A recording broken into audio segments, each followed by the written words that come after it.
Ladies and gentlemen, please welcome USGLC Board Member, Secretary Dan Glickman. Well, good morning, everybody. That was one hell of a panel, I have to tell you. These guys were terrific. They deserve another hand. And Jada, you did a great job as moderator. So we'll move from national security. We'll transition our conversations to prosperity, economic prosperity, exploring how America can strengthen its economic security in an increasingly volatile and competitive world. So it's my privilege to introduce Gina Raimondo, who served as the U.S. Secretary of Commerce from 2021 to 2025. As Secretary, she focused on economic competitiveness by advancing job creation, supporting entrepreneurs, and bolstering America's economic and national security. And since that time, she's become an expert in all of these areas, and particularly in the area of high technology and the engaging need for America to develop a chip industry as well. Prior to serving in the cabinet, she was the 75th governor of Rhode Island, where she championed economic growth, expanded workforce opportunities, and led the state through the COVID-19 recovery. And as a side note, I know in her bio that she was an athlete. Gina was a member of the Radcliffe Rugby Club. It's in your own bio. I didn't make this up. She said it was good training for a career in politics. So we'll see how she does with Liz Schrayer today. So please join me in welcoming Secretary Gina Raimondo in conversation with Liz Schrayer.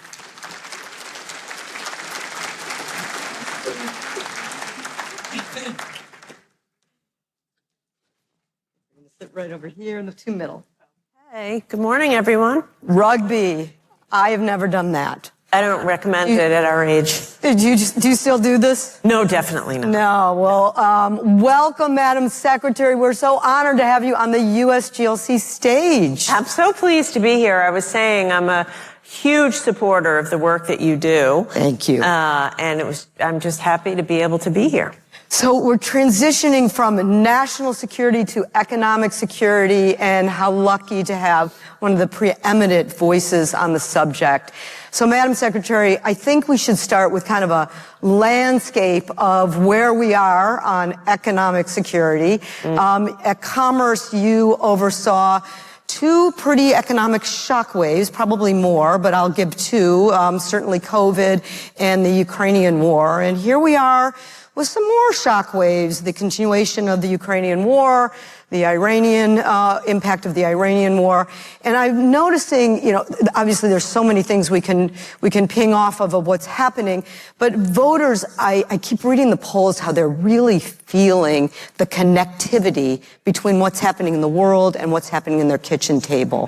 From everything from inflation to slowing growth to food and water and obviously energy supplies.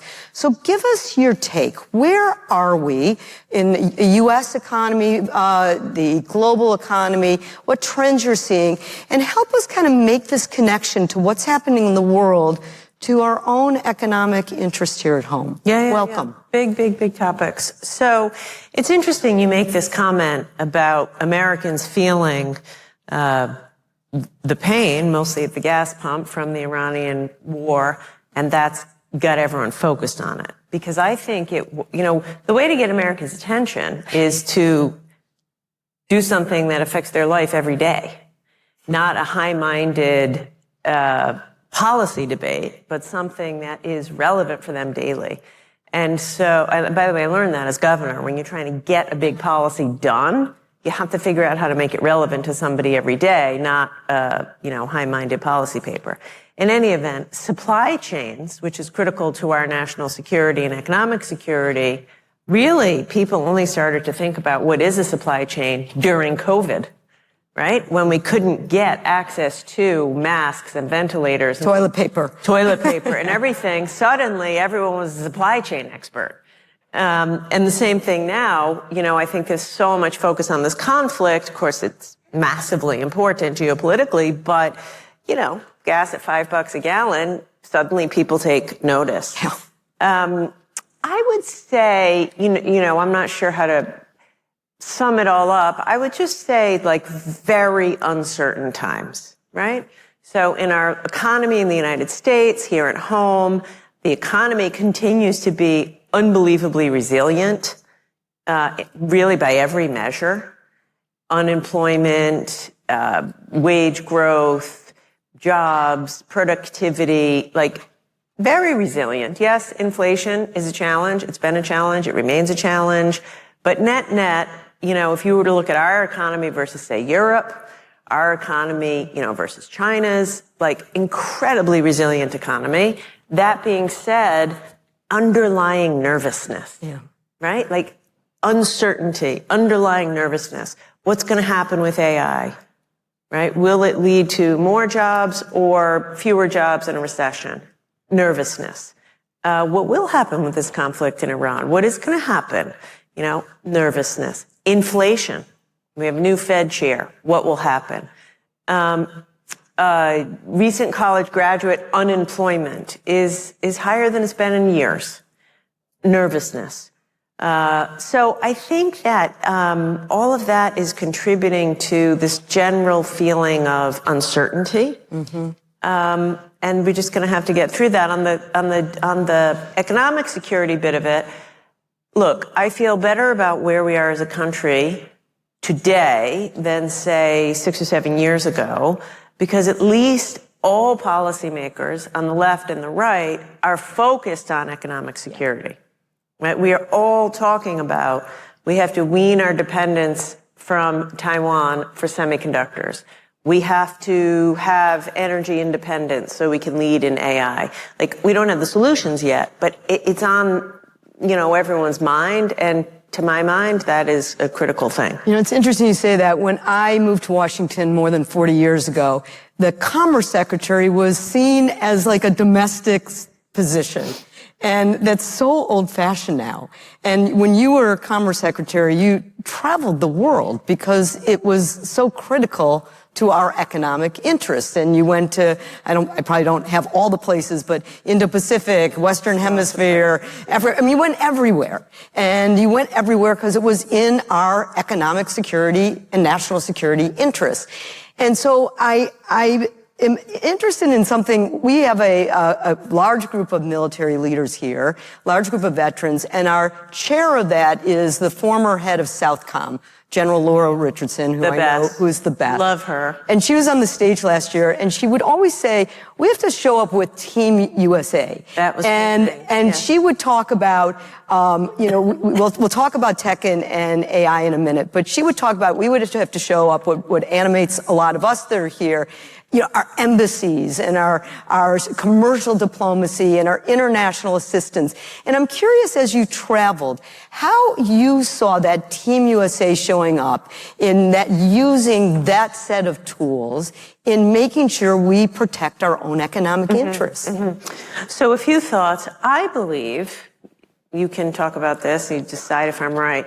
If we lose to China, I think it'll be because of our economy, not our military might. Like, I think that economics and technology, it cannot be overestimated how important that is. We have to have a strong economy, a more equal economy, a dynamic economy, an innovation-based economy, deep capital markets, if we're going to continue to lead the world. Your tagline for this whole conference is what? America wins when America leads. Yep. I couldn't say it any better. We must invest in us, in our people, in our infrastructure, in our tech, in our economy to be strong, and then we can outcompete. And it isn't just military might. That is important, for sure. And so as an extension of that, when you show up in another country, in Africa, the Philippines, Indo-Pacific, wherever, they want military, they want what the general had to offer, but they also want economic benefits. They want foreign direct investment from the U.S. into those countries. Many of them want free trade. We can't it is not enough to show up to a country in Africa, Latin America, Southeast Asia, and lecture them about democracy. As much as I believe in democracy, they want to know, what are you going to do to help our people, eat and have businesses and be healthy, and also the military. So when I was secretary, I did travel often, And I would almost always connect with the military commander in the region. Interesting. So when I went to the Philippines and I think Malaysia or Singapore, I went with Admiral Aguilino, the Indo-PACOM commander. Yep. When I traveled in Costa Rica and Panama and throughout that region, I would go with General Richardson. And we would go meet the president of the country together. And I would bring some, like in Costa Rica, Intel, the semiconductor company, made a huge investment in Costa Rica, building a new facility, which I trumpeted and helped to make happen. And General Richardson, I think she brought scanners for their ports. In the Philippines, same thing. I was working on critical minerals investments, and Admiral Aguilino was helping, with Navy reinforcements. But the whole point is, America is strongest when we're economically and militarily strong, and that brings the world towards us. And so I think, and by the way, that's how we have to outcompete China. China shows, like the first visit that President Xi makes every year is to Africa. Yeah. He goes to Africa, and, you've all been, you drive in Kenya on the highway, which is beautiful, yep. Brought to you by the Chinese government. The ports, all invested by the Chinese. So it's just so important that we show up with the economics and the investment and the commercial ties, not just the military ties, which is why I did that. Can I ask you about, dig a little deeper on China? I've been watching over the years what China's doing, particularly in Africa, but worldwide. Yeah. So they took a little dip in the Belt Road Initiative, but they are back with a vengeance. They have increased their Belt Road Initiative on their development assistance side by 75% in this last year alone. So by $210 billion. And we're not going to match them dollar for dollar, but we got to show up, as you're saying. So interesting, I was looking at some of your travels, and your first trip to Africa, you go to Kenya, where China's everywhere. I mean, as you said, they're everywhere all over Africa, but they're embedded in the economy in Africa. So I'd be curious of sharing, like, when you go to a place like Kenya, what do you see? What do we need to be doing in a country like that? How do we leverage our innovation, our economic opportunities there? What are we not doing and using our set of tools that we should be doing and using? Yeah. If you were Grand Poobah of the world, what would you do that we're not doing? So 2 points. One, I'll offer you my opinions, because if nothing else, it'll stimulate ideas and disagreement and discussion. After I leave, you can argue about it. No, we're hungry to hear that. But I think China is stepping on the gas because they assess us to be weak.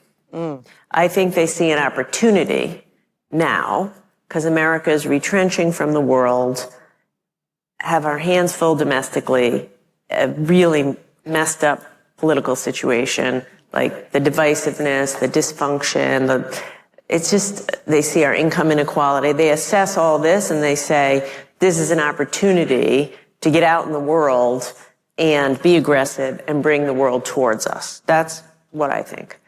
Point one. Point two, look, we have to show up and compete. And by the way, no one in the world, I've never spoken to a world leader in a developed or developing country where they think we'll go dollar for dollar with China. And they don't want or expect that, because they all know that there's severe strings attached with the Chinese money. Their point is it's the only option we have, so we have to take it. And especially elected officials, like I spent a lot of time with President Ruto, you mentioned in Kenya, these guys got to get reelected. They can't show up with nothing. So, he's not pro-communism, he's not pro-China, but he's pro-development in his country. And if we show up with nothing, he puts him in a political box. A huge advantage I think we have in the United States is AI. So when I went to Kenya, we announced and opened a Microsoft data center in Kenya. People, and by the way, this is good for American security. Yeah. Do we want the world running on Chinese semiconductor chips and Chinese AI models, or America? I think America. So this is a thing where if we let our AI out into the world, it draws the world to us, and it's safer than China. But you do have to show up, and you do have to try to. America's strength is our private sector, and we have to enable them, encourage them, et cetera, to make these investments in other countries. The other thing I will say to your, whatever you say, grand poobah theory, a lot of you in this room, I think, the lights are bright, but I think I know who's here. We have so many arrows in our quiver with the DFC, the Exim Bank, USAID, State Department, what Commerce has, et cetera. And then, of course, like I already said, U.S. private sector. We should, instead of shrinking all of those tools in the toolbox, we should be, I think, expanding all of those tools, giving the DFC, Exim, et cetera, more flexibility so they could swing with a bigger stick, and just use them all in a coordinated, strategic way in the rest of the world. I would agree with that. I think most of us would as well, so thank you. I want to probe a little bit more on your AI tech comment.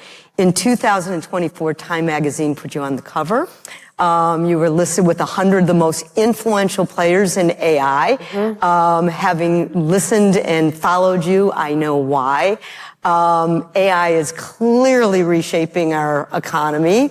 Real opportunities, real challenges, so we've got to learn from you.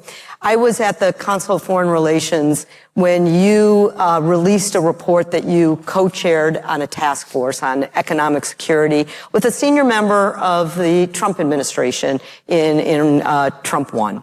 And I want to read to the audience what you said in the launch report and then ask you about it. You said, the strength of a nation is no longer measured, what you just said recently, just said at the beginning, by its military, but by the resilience of its economy, advantages in critical technologies like AI, quantum, and biotech. That's what will define the next generation and determine who will lead. This is a national security imperative, exactly what we're talking about. So, Madam Secretary, give us an insight, a little more than what we've been talking about, is where we are in the technology race. How are we doing? What more do we need to be doing in AI and quantum to make sure America wins? Yeah. You gave us this window into Africa in your visit, but how are we doing? Yeah. I was yesterday with Senator Warner, who's some of you must be from Virginia, you're a senator. And really a lead on this topic. Super lead on this, was chair, now ranking member of the intelligence community, and we were talking, and he was just talking to some of the military's top brass, and the new head of the NSA, who said AI will be more consequential to military and intelligence than drones. And I agree with that, by the way. And drones, of course, have totally changed, how we conduct war.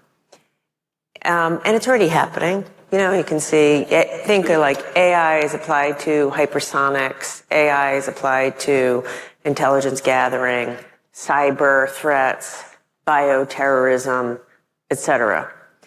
And so I think, how are we doing? I'd say well. I'd say, well, the United States, we design the most sophisticated chips in the world.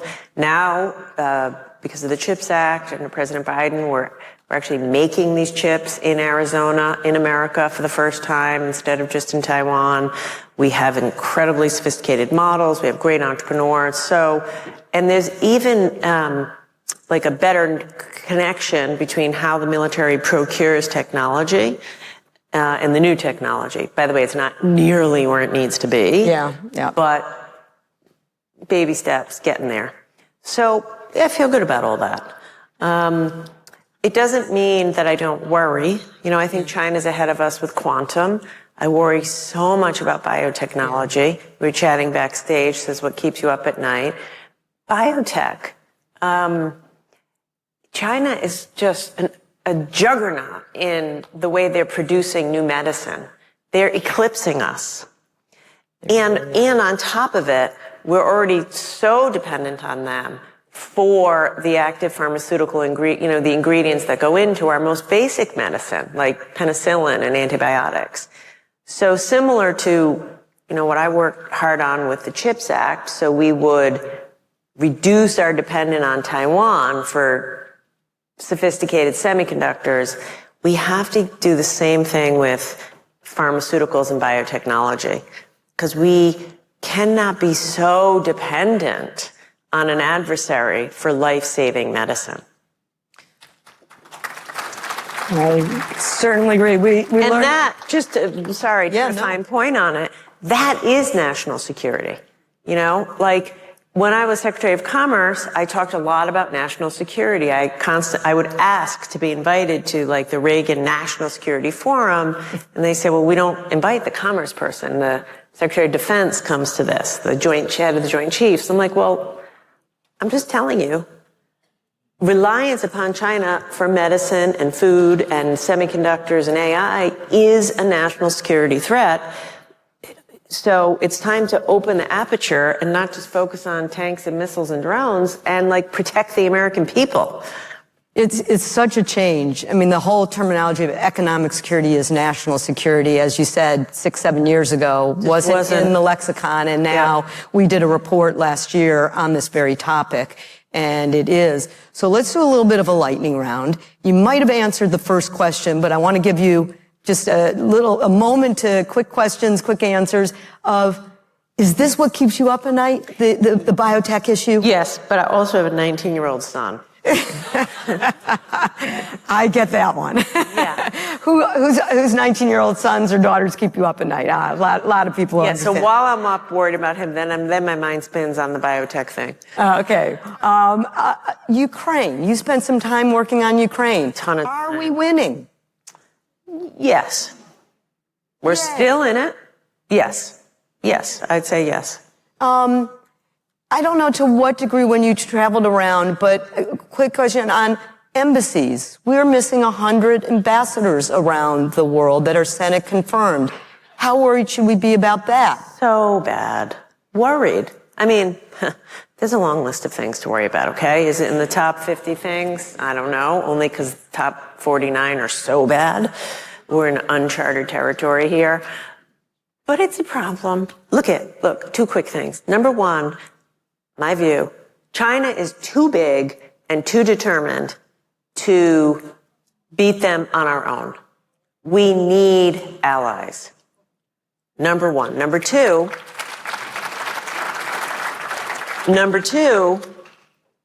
that's America's strength, right? We want to draw the world toward us.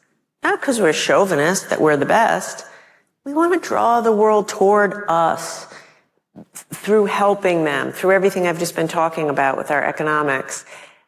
Pissing off the world makes America less safe.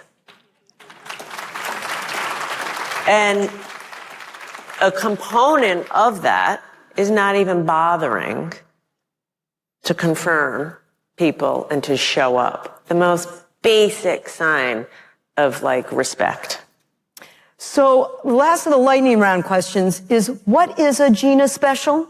Okay, this is very funny, and I don't know how it's become so well known. I don't know, but we all want to know. It's a little embarrassing, but since you asked, when I was secretary, I frequently would go someplace and not stay overnight. We would use. You have to tell where those some places are. They're not. It's not like going to Detroit, like Africa or the UAE or someplace in the Middle East or definitely Europe. We get a hotel room, show up, shower, change, do our work, get back on the plane the next day and leave, which I thought was efficient. But my woman who ran advance for me, apparently behind my back, named this the Miss Gina Special. And so we would be doing scheduling, and I'd be like, yeah, fine, we'll land in Abu Dhabi, we'll shower real quick, we'll do 2 days of meetings and head home. And then she didn't know I was in the room, and she's like, oh, another Miss Gina Special. So that's the Miss Gina special. I don't know about you, but I'm not sure I would go all the way to Abu Dhabi and not stay overnight. So hats off to you. Hats off to you. I want to end with maybe not a political question, but so everyone gets to know a little bit more about you other than just the Miss Gina special. But as Secretary Glickman introduced you, you were a rugby player, but you've done so much more in your short career. You have been I want to get this right, a lawyer, a venture capitalist, state treasurer, governor, and we all know a commerce secretary. And I'm intrigued by the fact that you had a very successful private sector career, and you made the personal decision to give back and go into public service. And so I'd love you to share what that was. You said, pulled out a quote, on a very personal level, you felt the need to move to serve. And I'd love you just to close out why, and why in particular foreign policy was a piece of that, to know the world, to connect to the world, and to connect to serve, and to serve something that draws us all together. That it wasn't just about the world here, but the world everywhere, citizens everywhere. You know, for me, it wasn't that complicated. I have a pretty typical American story.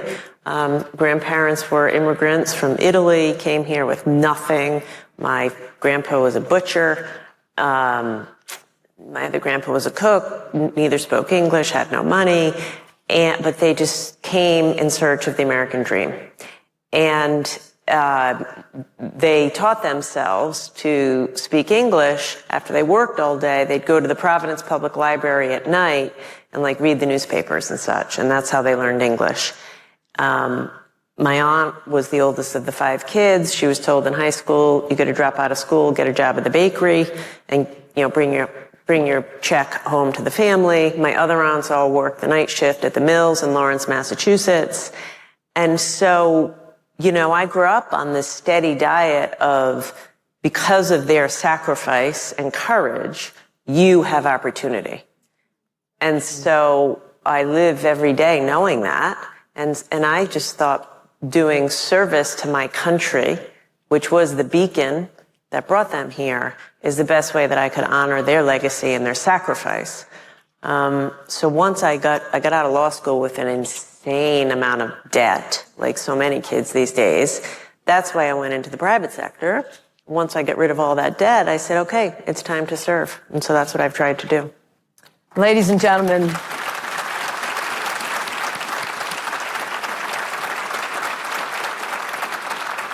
please join me in thanking, don't thank me.